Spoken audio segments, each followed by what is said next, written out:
History of Freshman Course by Afaan Oromo. Akkam jirtan nagaa keessanii Afaan Oromoo History of Freshman Course Party 2 Chapter 1 Party 2 qabannee isinii dhufneeti kan jirru haga xumuraa nafaana bu'aa na hordofaa. Please follow me until the end of our program. Today topic source of history. What is the source of history? Sources are the key to the study and writing of history. They are the base of those statements and judgments. Key element history keessa sourcing isa tokko jechuudha. Study and writing of the history. They are the base of those statements and judgments. Isa murteessaa fi isa bu'uuraati jechuudha. Source of history kuni type of history barreessuudhaaf wanta bu'uuraati jechuudha. Ragaa history irraa kan barraa'u jechuudha. They form the reliable bridge that connects the historian to the past. Sourcing kun jechuudha waan baay'ee barbaachisaa ta'e maaliif jechuudha akka riqicha yookaan wal qunnamsiiftuu historiyaanii gara history isa barreessuutti jechuudha. Historiyaanii namtichi sila history barreessu kun akka history barreessuuf wanta ijoo jechuudha. Ragaa qabatamaa isarraa kan argatu sourcing kun jechuudha akkaataa inni barreessu saniif wanta inni irraa barreessu source kanaa jechuudha. They are the instruments that bring to life what appear to have been died. Kana jechuun sourcing kan nuudha jechuudha maaltu tahee amma dura asirraa deeme ture maaltu argame jechuudha. Wanni tahee deeme wanni argame maali? Waan taatee wanni maduraa takka asirra dhiisee deeme kan ammaan tana argame. Waan du'ee ture kan amma argame. Waan maaltu duraan kan ture jechuudha bakka tana kan ammaan tana dhabamee ture deebi'ee lamaffaa argame. Isa kanarraa deebi'ee kan history source of history dhaaf irraa fayyadamnee irraa history barreessuu dandeenyu jechuudha. The sources are imperfect and fragmentary.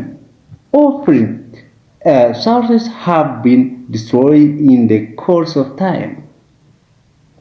Sourcing kun yerootti nu jala guutuurraa jechuun nu jala irrachuu ni danda'a. Kana jechuun maddii ragaa tokko seenaa tokko jechuudha. Seenaan bara kana waan akkasitti waan jaamee silaa directly nu ga'uusan dhalootatti lakka dabraa deemuun ragaan guutuun isaa nu jalaa hafuudhaan hanqachuu danda'a jechuudha. Source of history kuni historian divide source into primary and secondary. Warreen qonnaa history irra gaggeessan gaafa qoratan history irratti primary source and secondary source jechuudhaan bakka namatti kan adda baasan jechuudha. Mee waliin halaallu isaan. So the first one, primary source. What is the primary source? Primary sources are the records that come directly from the plate under the investigation. Primary source jechuun waan directly kallattiidhaan irratti qorachuudhaaf danda'amu jechuudha. Kana jechuun haftee meeshaa amma dura waan irratti dalaganii turan saantima wayii fa'aa kan akka ragaa qabatamaa waan dhaabbatu waan ijaan amma mul'atu waan dhaloonni san hojjetee darbe kan amma nuti ragaadhaaf waan akkana dhaloonni kana waan akkasii ichitti hojjetan jennee irraa dubbachuu dandeenyu jechuudha. Directidhaan nuti dhaloonni sanirraa adda fagaatee jiru dhayinee hallaallee waan san irraa ijaan murteessuu dandeenya. Kana primary source akka waan jennu kana fudhachuu dandeenya jechuudha. They are the original or the first hand in their proximity and the immediacy to the event both in time and space. Kana jechuun osoo yeroo fi haala yeroo saniitiif haala bakka saniitiin irraa hin jijjiiramnetti taatee san waan ta'e dabarsan jechuudha. Akkuma gaafas ta'e jiru sanitti kan directidhaan nuti irraa dhayinee waan san irraa baruu dandeenyu primary source dha jechuudha. The primary source are obtained in two ways. Primary source kana kara lamaan halaallu isaanumaa gara lamatti adda baafnee salphifnee irraa ilaaluudhaaf halalume. The first one for ancient time and for more recent time. The first for ancient time from a archaeological excavation waan yeroo durii keessatti tokkoffaa waan yeroo durii keessatti waan dhiyeenya kana ta'e jechuudha. Tokkoffaa irratti immoo waan ancient time yookaan yeroo durii san keessatti maal jechuudha kana waan zamana dheeraan dura waggaa miliyoona maal dura kan hojjetamee dura ture amman tana archaeological excavation jechuun qorannaa archaeologicaliitiin lafee gaafasii takkaa'u haftee meeshaa gaafasii kan baate qoratamtee bara hanqana yookaan jaarraa hangana waggaa miliyoona hangana kuma hanqana lafa keessa turte jaamee ragaa archaeologically waan mirkanaa'u jechuudha. Kana jechuun more ancient time keessa waan ta'e kun kan argame kuni lafee wayii yookaan saantimoo yookaan waan gaafas itti meeshaalee gaafas itti fayyadaman jechuudha. Kanneen archaeologically kan evidence irraa argannudha jechuudha. Kuni akka primary source itti kan lakkaa'amu keessaa lammaffaa irratti primary source keessatti gaa'ee jechuudha. For more recent waan dhiyeenya kana ta'e from archive and library golambaa lee seenaa keessaa fi library adda addaa keessaa waan dhiyeenya kana ta'an kan jiru kan arguu dandeenyudha jechuudha. Kanneenis primary source jalatti harramannudha jechuudha. Type of primary source. Primary source one type makeup halalu waa xiqqoo isaanii asirra kan akka fakkeenyaatti halalu ta'a jechuudha. The first one inscription. What is inscription? In Ethiopia we inscription in 4 different languages, 7 Greek, Give and Arabic. Please don't forget these 4 languages. The most used the last time in Ethiopia with inscription in 4 different languages. Kana jechuun barreeffama dhagaalee irratti zamana durii keessatti barraa'anii afaan sabeenii Giriikii fi Gizii fi afaan Arabaatiin kan barraa'an turan inscription tuni primary source jechuudha. The second one government and church record. The census court record building these marriage and burial record are the important source of the information. Kana jechuun akka ragaa mootummaa fi church record irraa kan argamus primary source jala kan ramadamu. Kana jechuun maali seensasii yookaan waan lakkoofsa baay'ina uummata bara hanqanaa jaamee irra guramu jira sanii fi court record galmeelee mana murtii kan directly barraa'ee akkasuma amma directly osoo irraa garan galle kallattumaan arguu dandeenyu jechuudha. Kunis primary source dha. Birsi kun bara hanqana dhalate jaamee kan namaa barreeffamu kunis primary source dha. Diiziin duutiinis primary source dha. Maaliif jechuudha waan harkatti hin barroofne yeroo takkitti kan gaafas barraa'ee waan jiru jechuudha. Marriage and burial recording kunneen hundinuu jechuudha important source of the information dha. Maaliif government and church record yana. Please don't forget artifact. What's artifact? Building, tool, clothing, toys, furniture, and other household item. Artifact jechuun waan namaan hojjetame kunis kan ogummaalee garaagaraatiin hojjetamee ture kan amma duratti itti fayyadamanii turan jechuudha. Kan amma jiru jechuudha. Building ijaarsa garaagaraa, tool meeshaalee itti fayyadaman mana keessattis haa ta'u faayaa fi nyaataaf illee jechuun waan sila jireenya ilma namaa barbaachisu kan itti fayyadaman clothing, toys, furniture and other household items wantoota mana keessatti fayyadamanii fi wantoota ijaarsaatii fi akkasuma uffataa fi maal waan hunda kan keessa qabatu artifact jalatti kan ramadamu jechuudha. Kunis primary source dha jechuudha. The fourth one coin. Ethiopia or Akhtumite is one of the few empires of the world that had its own coin in the ancient time. Coin akkuma beekamu saantimii yookaan maallaqa gaafas itti fayyadaman jechuudha. Kunis saantimni Aksumii kan Itoophiyaa keessatti amma bakka amma Itoophiyaa jedhamtu tana jechuudha. Aksumiin akkuma beekamu egaa amma naannoo Tigraay keessatti kan jiru. Kunis is one of the few empires of the world. Empire gaafasi addunyaarra jiru keessa kan akka isaan dura jiru jechuudha empire muraasa ture Byzantine faa empire durii san jechuudha Roomaanota kan akkas akkasii sanitti aanee Aksumiin kan warreen yeroo jalqabaaf Afrikaa Ethiopiyaa keessa saantima fayyadamaa ture. Empire gaafasa keessa sadarkaa lammaffaa yookaan sadaffaa akkas irratti argamaa jechuudha. Aksumiin kun sadarkaa ajaa'ibaarra jira. Yeroo san keessa kan ture. San keessaa isii takka kan maallaqa ifii baafattee itti fayyadamaa turte. Coinii mataasii own coin for use and other different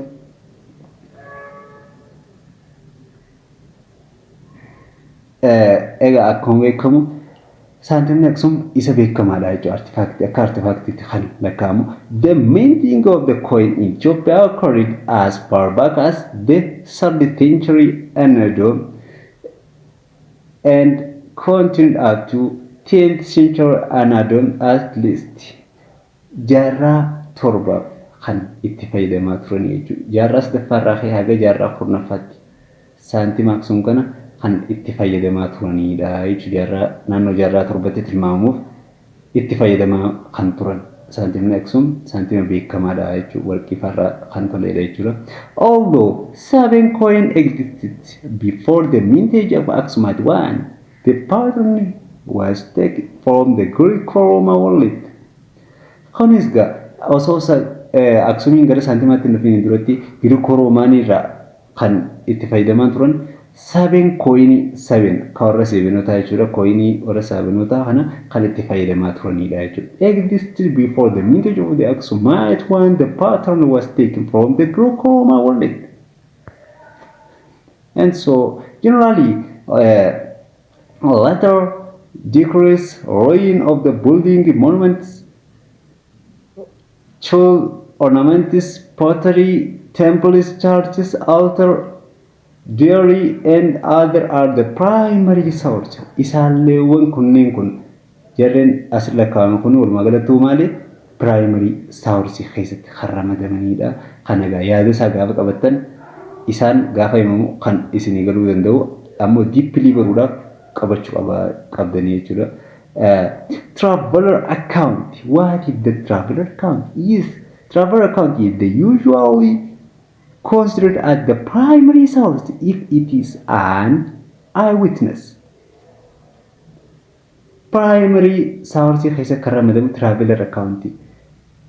Kana jechuun galmee imaltoonni tokko gaafa karaa deeman waan akkanaa karaa irratti agarree jireenyaa barreessaa fakkeenya gaafa naannoo Hararraa kaanii gara Jummaa deeman karaa kana keessatti miilawwan deemaa turaniif gaafa san keessatti karaa kanarratti achi gaafa akkas geenyu magaalaa Ciroo gaafa geenyu magaalaa Asiin Baddeessaa gara akkasuma Arsii gaafa geenyu gara Shaashamannee maal Finfinnee gaafa geenyu akkas jaanii kan barreessan jechuudha. Kuni traveler accountitti kan barraa'u jechuudha. Yooniif waan san eyewitnessiidhaan ijaan arganii irraa laalan jechuudha. Kun primary source. Oral informant. What is the oral informant? May or may not be primary source based on time and space.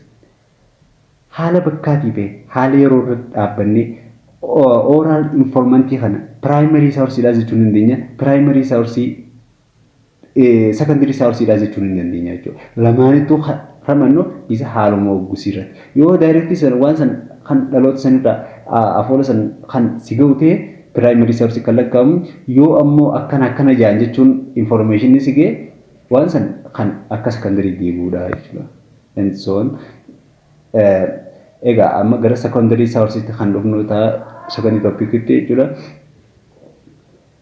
Egaa channel keenya history afaan Oromoo history of freshman course chapter 1 haga xumuraatti na hordofan isiniin jaa like share subscribe gochuu hin dagatina lammii teessan saba keessan like share subscribe gochuun irraa barannee haa wal barsiifnu commentii dhaan naa beeksisaa hanqinoota hiyyaa fi cimina hiyyallee hunda waan jira commentii jalaan text naa godhuu hin dagatinaan isiniin jaa Ega secondary source kan itti fufnuta.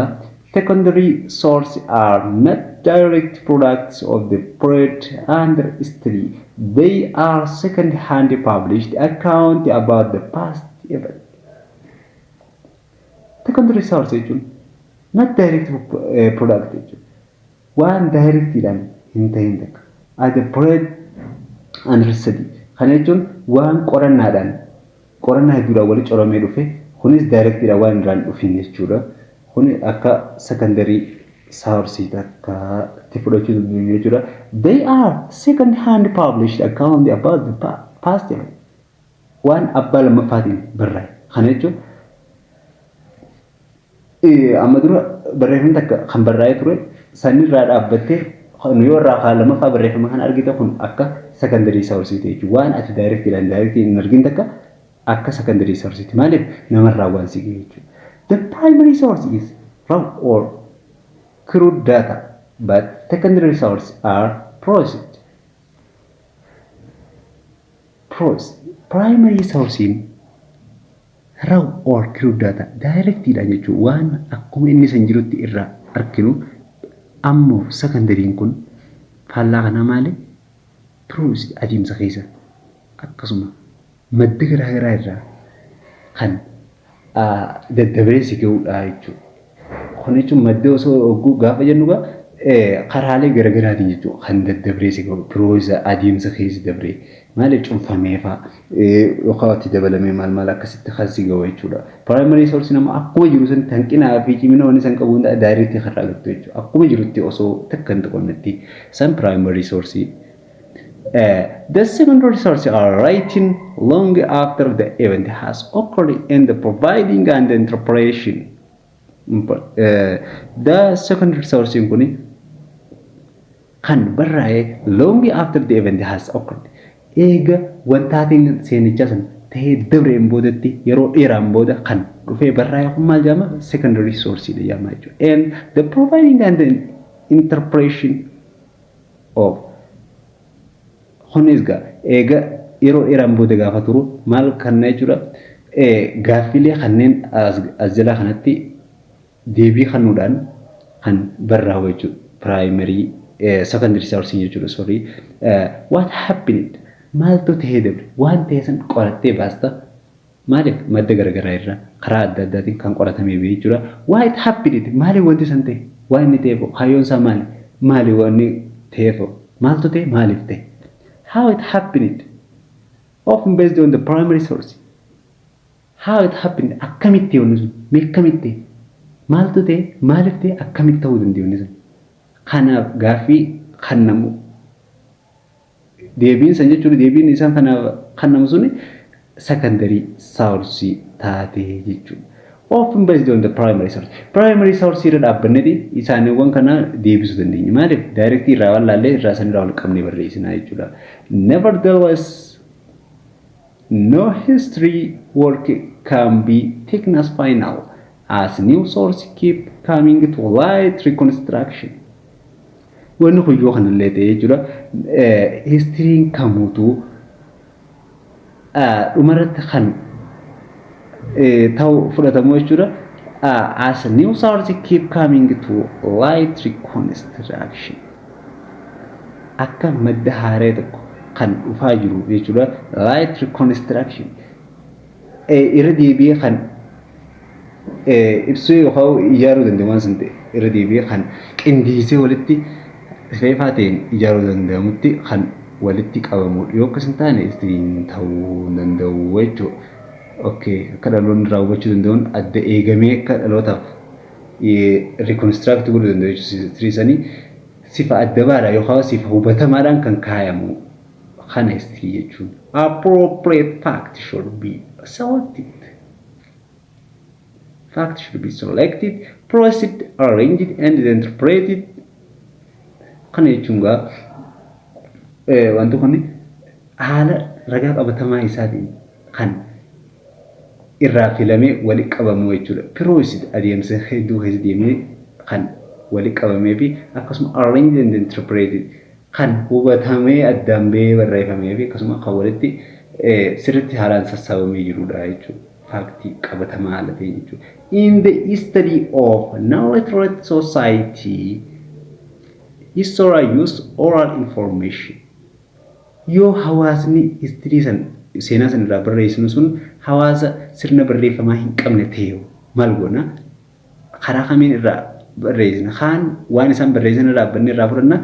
Ammoo kanneen kan sirna barreeffamaa non-literate yookaan uummata hin baratin yookaan uummata sirna barreeffamaa hin qabne yoo ta'e historian use oral information isaanii yookaan afoola isaanii waan afaanii walii dabarsantu jira.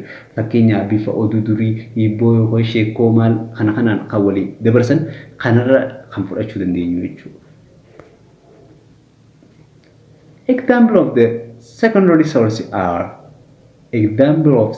source article, history book, biography, historiography novel, play, poem, published story or movie or film and drama about historical event. Kunniin secondary source example bareeda isaati jechuudha. Kana akka as keessaa immoo wanni isin shawwada jee isiniif himu biography qormaata irratti maal jedhanii isin fiduu malan kamtu primary secondary source dha miti yookaan kamtu secondary source dha yoo jee waan isin fiduu biography fi autography jira. Autography primary source, biography secondary source. Autography jechuu fi biography jechuu garaagarummaan isaanii maaltu jira seetan? Biography kan secondary source ta'e kun seenaa nama biraa barreessu jechuudha. Seenaa nama tokko namni biraa barreessu kun biography jedhama. Kun saniifuu secondary source ta'e jira. Autography seenaa ta'e atummaan mataa keetiin barreessu jechuudha. Kun jechuun ammoo primary source. Please don't forget qormaata irratti akka isin nyaanneen isin jaa. Okay. The next topic, source of Ethiopian history. What is the source of Ethiopian history? Ethiopian historical sources include writing, oral, and material evidence. Ethiopian maddeen seenaa kan barreeffama kan oraalii yookaan afoola material evidence kan irraa kan qabdudha fi isaan kanneen irraa history Ethiopiyaa kan barraa'ee jechuudha. Ethiopian history could not be complete without the support of the other discipline. Seenaan Itoophiyaa kan xumuramuu yookaan kan barreeffamtee dhumuu hin dandeenye osoonii fi gosa fiildiilee yookaan akka gosa qorannaa kanneen armaan gadii kana ittiin dabalannetti xumuramuu hin dandeessu. Qorannaanis dhibbaan dhibbatti xumuramuu danda'u. Maaliif jechuun isaan kanneen deeply seenaa Itoophiyaa kan hubachuu dandeenyu jechuudha. Maal fa'a? Paleontology, the scientific study of human, plant and animal fossil. Human, plant kanneen paleontology dha qorata. Kana jechuun paleontology maaliif seenaa Itoophiyaatiin wal qabsiisee yoo jenne dhuga akkuma beekamu lafee luusii Itoophiyaa keessaa kan argame akkasuma lafeeleen birooleen hedduun kan jiran kan animal fossilii fi maaliin kan wal qabatullee gaafa ta'u amma kun jechuudha kan anthropology dhaan wal qabata. Ammoo kana caalaa maal seetanii paleontologiin gosa biqiloota as dura as keessa turan rimeenii isaa irraa ilaaluu kan dandeenyu qorachuu kan dandeenyu. Akkamitti uummanni irraa fayyadamaa ture biqila sanoo animal fossilii yoo kana jechuun katilii yeroo jalqabaa keessatti kan domestication ta'e Itoophiyaa keessa akkasuma eessatti uummanni kan akkasitti horsiisee eegalan kan akkasiitis yookaan domestication plant and animal eessa yeroo jalqabaaf kan eegalan kana kan ragaan irraa argannu maali paleontology dha jechuudha. Seenaa Itoophiyaa keessatti kan nu barbaachisuu fi anthropology nu maaliif? The science of studying the beginning of the development custom of the human society. Anthropology akkam beekamu maal jechuudha? Saayinsii akkamitti uummanni hawaasni hojii jiraachaa ture, guddina akkamii deemaa turan, akkasuma ammallee akkamirra jiran kana kan ilma namaa yeroo kamuu bakka kamuutti osoo hin hambisne zamana kamurraa ka'ee hanga yoomittu qajeelaan anthropology dha jechuudha. Archaeology, the history of human through their material remain. Archaeology no. Archaeology kan qoratu waa'ee namaa maal irratti material remain isaanii irratti meeshaa maal hambisan uummanni sun maal turraa hafteen uummata sanii maali kana kanaan kan irraa qoratudha jechuudha. And so the writing source of Ethiopian history are composed of traveler account, chronicle, archival material, and book writing by European and Ethiopian writer. Writing source of Ethiopian history kana matiin barreeffamaan Itoophiyaan seenaa Itoophiyaatiif kan karaa barreeffamaatiin seenaa Itoophiyaa maalirraa barraa'e seenaa kamtu maaltu barreeffamee ture kamirraa kan calalamee yookaan funaanamee filatamee jechuudha bifa seenaa kamtu dhugaadha kamtu hibbee jechuudhaan addabee kamtu irraa filatamee kan barraa'e madda kamiitu dura ture waan jiru as jalatti kan laallu kunis Ethiopian history are the composed of traveler galmee imaltoota amma dura karaa kana deemanii turan yookaan biyyoota adda addaa kan deemanii turan Itoophiyaa waan isin taate seenaa isii kan barreessin jechuudha. Kanarraayis takkaffaa achi booda chronicle yookaan seenaa moototaa chronicle gaa Itoophiyaa keessatti kan beekamu yeroo amnestiin irraa kaasii haga Haile Sillaaseetti medieval period jechuudha. Yeroo medieval period guutuusaa kan barraawaa ture seenaan chronicle Itoophiyaa keessatti seenaa mootota Itoophiyaa isa beekamaadha jechuudha. Kunis raayis kan barraa'u akkasuma archival material kana jechuun golambaa seenaa garaagaraa keessaa bakka itti walitti qabamu hambaalee seenaa kanneen achi keessaa kan qoratamee barraa'u jechuudha. And the book writing by European and Ethiopian.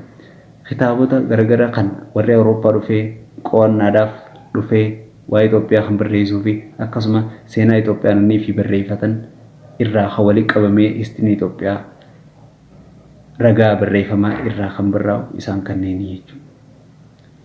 So the first now writing source of Ethiopian history is an account of unknown Greek traveler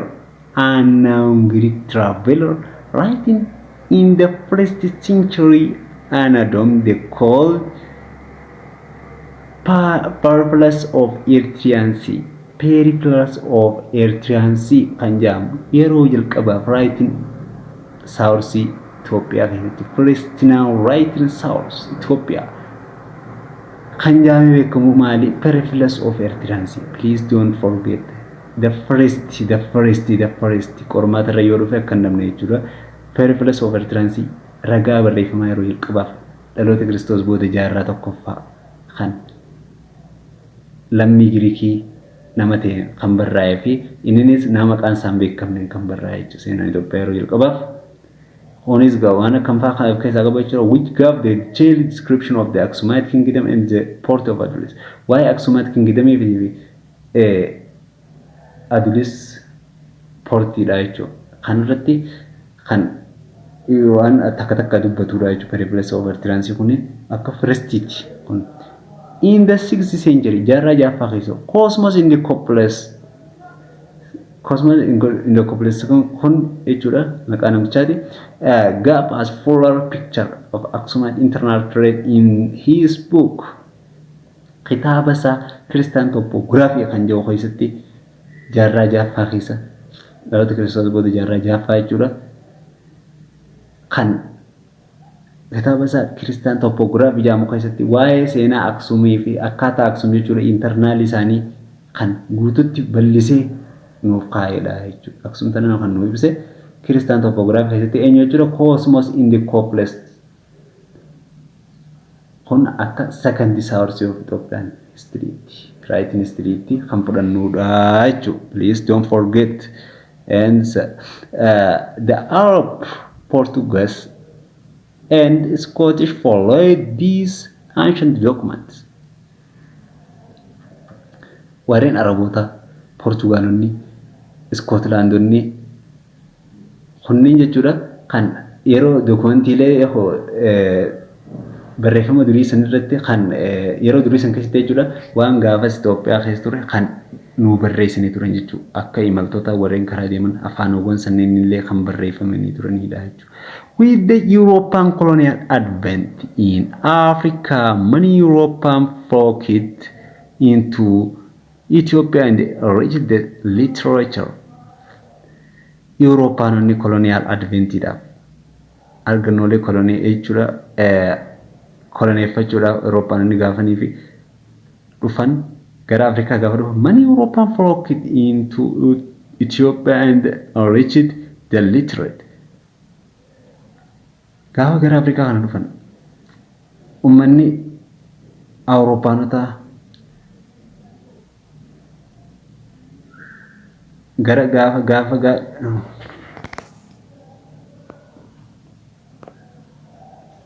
and so with the European colonial advent in Africa, many European flocked into Ethiopia. Europeanonni gaafa koloniidhaaf gara Afrikaa dhufan hedduun isaanii Europeanonni flocked into Ethiopia gara Ethiopia kan deemanii fi akkasuma enriched the literature. Isaan Itoophiyaanonni kan sirna barreeffamaa qabanidha. Yeroo sila Awurooppaa dhuftu san keessa gara Awurooppaa namoonni dhufan akka Itoophiyaanonni sirna barreeffamaa qaban fi akka Itoophiyaanonni warreen seenaa isaanii itti barreessuu danda'an kan itti dhufanii irraa gaafa san keessatti Awurooppaan illee kan seenaa Itoophiyaa kan barreessuu danda'anii jechuudha. As keessatti mi'aan isaa maal seetanii warreen Awurooppaa gaafas dhufe kan dhufanii seenaa Itoophiyaa tan waan Itoophiyaan taate kan gaafas irraa babarreessan sanfaarraa histirii Itoophiyaa kan barraa'ee jechuudha laalama. The other writing source from Ethiopia will all their weakness are chronicled. The other writing source in Ethiopia maal seetanii writing source in Ethiopia kan biraa maal seetanii with all their weakness are the chronicle hanqinoota kirnaayikiloota Itoophiyaa kana jechuun biyaasii garaagaraatiin nyaadhamuu isaati gara rileejinii garaagaraa sabummaa garaagaraa kana kanaan mootichaaf of faarsuudhaan kan hanqina qabudha jechuudha. The other were religious writing. Kunis akkasuma ragaan kan biroo karraa funaanam kirnaayikilii maleedhaas religious writing kan barreeffama waa'ee amantiidhaan wal qabatan kan kiristaanaallee akkasuma kan muslimaalleen akkasumatti kan jiru jechuudha. Known as hagiographical documents. Hagiographical document jechuun religious writing jechuudha. Religious document known as hagiographical documents. The other sources were domestic and foreign archives. Kan biraalleen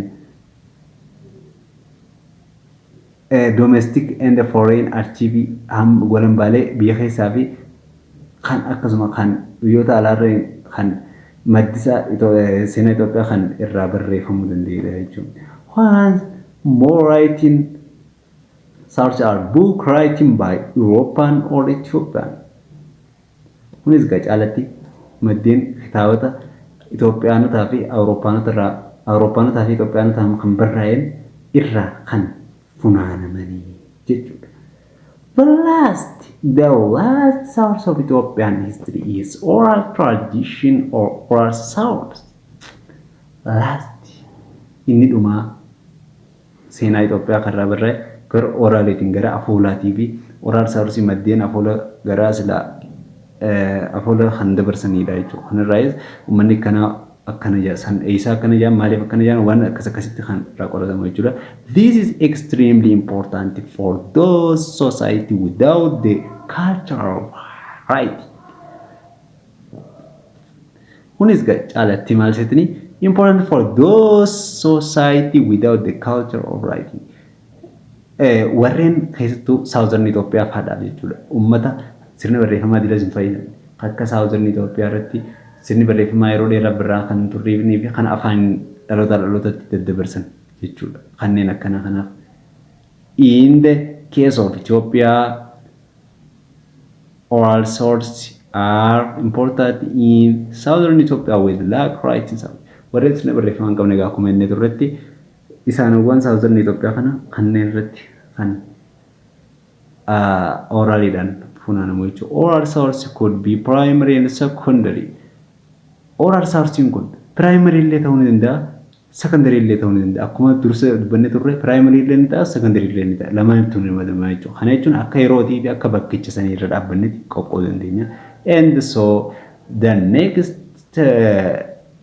next time the use